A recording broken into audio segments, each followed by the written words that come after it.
Hello everyone, আজকে আমরা এসেছি একটি আত্মীয়র বাসায় এসে পিঠা খাইলাম এবং আরও বানাইতেছে আর কি।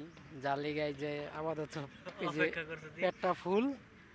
এখন আর 10 মিনিট পরে যাব সেখানে, হয়তো বা ফুবু মাংস পিঠা বানাইতেছে, আরও কত কি আইটেম জানি না।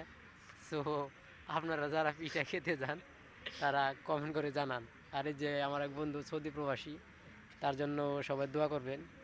আগামী 7 তারিখ না, 7 তারিখ কি বার? শনিবার।